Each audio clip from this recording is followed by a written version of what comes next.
दोपहर के 1 बजने वाले हैं और चलते चलते हम पहुँचे हैं जलजली पर्यटन स्थल मैनपाट, जिसे उछलती ज़मीन के नाम से फेमस किया गया है। ऐसी खूबसूरती, ये मेहता पॉइंट के नाम से मशहूर है जगह। तो सुबह की शुरुआत हो चुकी है, आज है तीसरा दिन और बस कुछ ही देर में हम यहाँ पर से निकल जाएंगे। ये है व्लॉग 3। कल रात के व्लॉग एंडिंग के बाद ये सुबह हमारे लिए बहुत बढ़िया है, क्योंकि कल हम सोचे थे कि हम व्लॉग कवर करेंगे बहुत सारी जगहों के, जो कि यहाँ आसपास में काफ़ी मशहूर हैं, लेकिन किन्हीं कारणवश हम नहीं कर पाए। तो अब सुबह जो हमारे पास कुछ घंटों का समय है, या बोलो जितना भी समय है, हम उन जगहों को एक्सप्लोर करने में वक्त बिताएंगे और हो सकेगा तो आपको अच्छे अच्छे कंटेंट देंगे।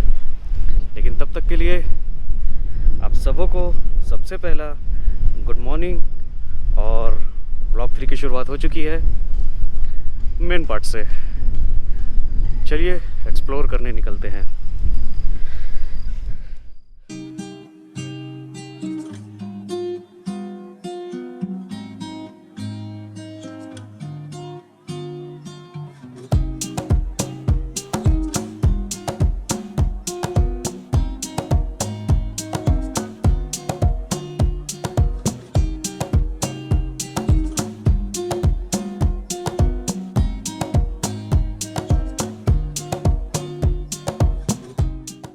छत्तीसगढ़ को प्रकृति ने विभिन्न बेशकीमती चीज़ों से नवाजा है। इन्हीं में से एक जगह है मैनपाट। आइए जानते हैं उसके बारे में। लेकिन अभी भी आपने अगर चैनल को सब्सक्राइब नहीं किया है तो जल्द से जल्द चैनल को सब्सक्राइब कर दीजिए और साथ ही बेल आइकन को भी दबा दीजिए, ताकि भविष्य में आने वाली अपडेट्स आपको रेगुलर मिलती रहे। चलिए वीडियो में आगे बढ़ते हैं। वर्ष 1962 एवं 63 में भारत चीन युद्ध के पश्चात तिब्बती शरणार्थी भारत सरकार द्वारा मैनपाट पर बसाए गए हैं, जो 7 विभिन्न कैंपों में निवासरत हैं, जिनकी वर्तमान जनसंख्या लगभग 1800 से 2000 मानी जाती है। तिब्बती अपने सांस्कृतिक वैभव एवं समरसता के लिए प्रसिद्ध है। सरगुजा अंचल में आदिकाल से अनेक संस्कृतियों का प्रादुर्भाव एवं उनके विकास यात्रा का वृत्तांत मिलता है, किंतु प्राचीन बौद्ध धर्म की संस्कृति के लिए यह अंचल एकमात्र ऐसा स्थान है जहां तिब्बती संस्कार में पले मैनपाट के निवासियों को अपनी परंपरा, धार्मिकता एवं बौद्ध संस्कृति की उपासना की झलक प्रत्यक्ष होती है। अभी जो आपने देखा, यह है कैंप नंबर 1 पर स्थित मैनपाट मोनेस्ट्री का नज़ारा, जो कि हमें बंद मिली। साथ ही पास में प्राचीन बौद्ध मंदिर भी था, ये भी हमें बंद ही मिला। और ये है तिब्बतीय मोनास्टिक कैंटीन, जो कि काफ़ी मशहूर है मैनपाट में। एक बार जब कभी यहाँ पर आए तो कैंप नंबर 1 पर इसके जायकों का स्वाद ज़रूर लीजिएगा।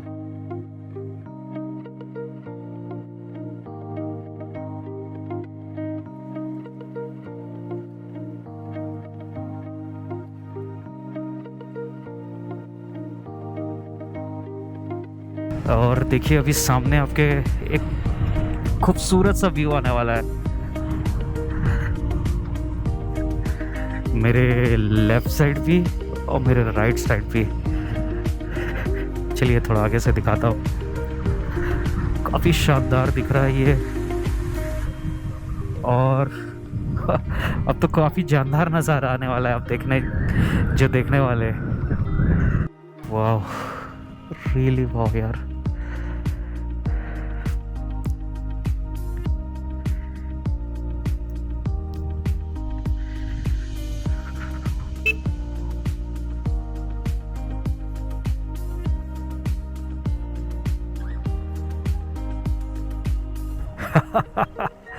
अरे वाह यार, दिल जीत लिया इसने।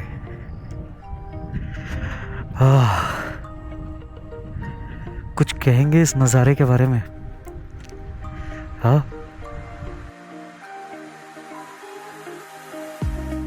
दोस्तों अभी मैं हेलमेट तो फ़िलहाल नहीं उतार रहा हूँ, लेकिन यहाँ तो नज़ारे ही नज़ारे हैं दोस्तों। देख पाएंगे नहीं देख पाएंगे आप पता नहीं, लेकिन यहाँ काफ़ी मज़ा आ रहा है। सच बोलूँ तो इतना प्राकृतिक रूप से ये बसा हुआ है मेन पार्ट। अगर इसके जिस छोर में भी आप जाएंगे वहाँ आपको अद्भुत से अद्भुत चीज़ें देखने को मिलेंगी। अगर आप कभी प्लान बनाते हैं किसी टूरिस्ट स्पॉट को घूमने का, और अगर छत्तीसगढ़ में बना रहे हैं, तो मेन पार्ट तो ज़रूर आए। वैसे काफ़ी सारे स्पॉट्स हैं, लेकिन मेन पार्ट जो है वो सबसे अलग है। अभी ये व्यू आप देखिए।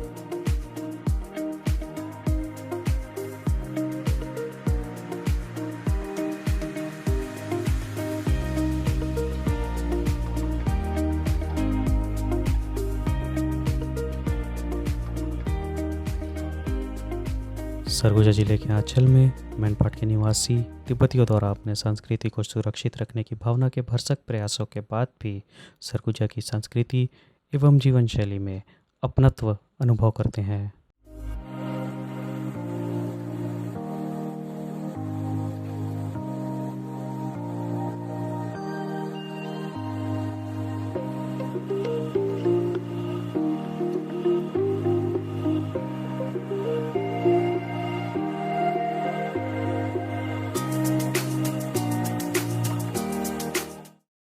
इस सफ़र के मुख्य पड़ाव पर जाने से पहले मैं राइड कुछ देर अकेला ही करता रहा।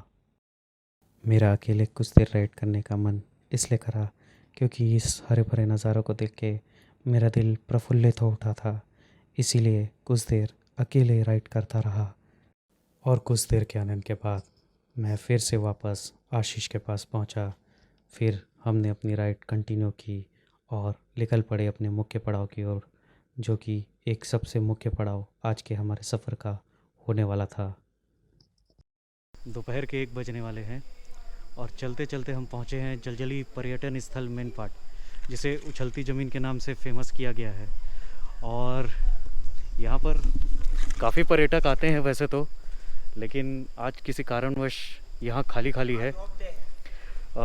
यहाँ के लोगों का कहना है, स्थानीय निवासियों का, कि यह ऑफ डे है, आप ऑफ डे में आए हैं, जिस वजह से ये खाली सा दिख रहा है। गिने चुने ही पर्यटक यहाँ पर पहुँचे हैं, तो चलिए देखते हैं आगे चल के।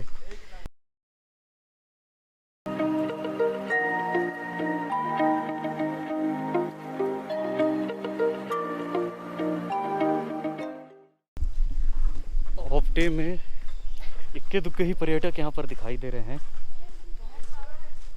हमें चूँकि आज काफ़ी जगह एक्सप्लोर करनी है, बट अब ये हमारा फर्स्ट है, क्योंकि काफ़ी बुरी रोड से होकर यहाँ पर आना पड़ा है। वैसे लोगों का कहना है कि यहाँ पर आगे वाटरफॉल भी है, जो कि लगभग 1.5 किलोमीटर का है, और वहाँ जाना शायद हमारे लिए पॉसिबल तो नहीं है, बट कोशिश करेंगे जो आपको दिखा सके, जो आपको बता सके। अब आपको जो नज़ारा दिखाने वाला हूँ, इसे ही कहते हैं जलजली उछलती हुई ज़मीन।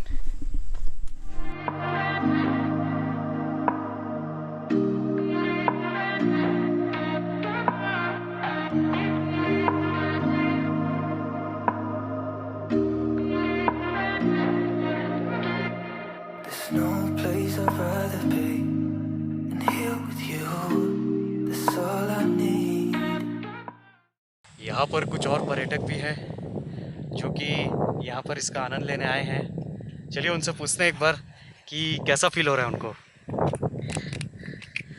भैया आप बताइए कैसा लग रहा है ये ज़मीन को देखकर? एकदम अद्भुत। कैसी टाइप का, मतलब इससे पहले आज तक ऐसा कभी देखे थे? कभी नहीं देखे। तो आप जब उछल रहे तो आपको कैसा फील हो रहा है कि आपका पैर धंस रहा है कि नहीं? स्प्रिंग जैसा लग रहा है। एकदम स्प्रिंग जैसा, गद्दे की तरह पूरे गद्दी जैसा। एकदम। देखिए पूरा कितना तेजी से जमीन हिल रही है। पूरा धरती है।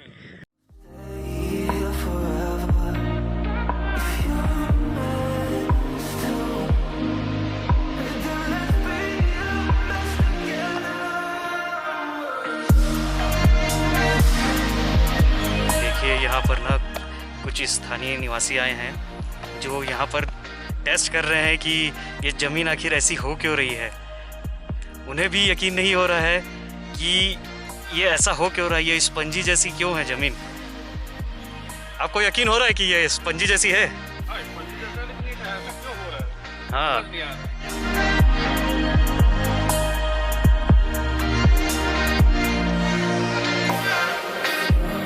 जब कोई कहे कि उसके कूदने से धरती कांपती है तो यह बात सुन के आपको शायद मजाक लगेगा, लेकिन अगर आप छत्तीसगढ़ में मौजूद है तो ये बात यकीन करनी पड़ेगी। जी हाँ, छत्तीसगढ़ में एक ऐसा स्थान मौजूद है जहाँ कूदने पर धरती कांपती है, और इस जगह को हम जलजली के नाम से जानते हैं, या कहें बाउंसिंग लैंड। यह जगह जो काफ़ी नर्म है और इस पर कूदने से ऐसा प्रतीत होता है कि धरती हिल रही है। स्थानीय लोगों का मानना है कभी इस स्थान पर कोई जल स्रोत मौजूद रहा होगा और बाद में यह स्थान ऊपर से सूख गया, लेकिन अंदर की ज़मीन दलदली रह गई, जिसके कारण ऐसा होता है।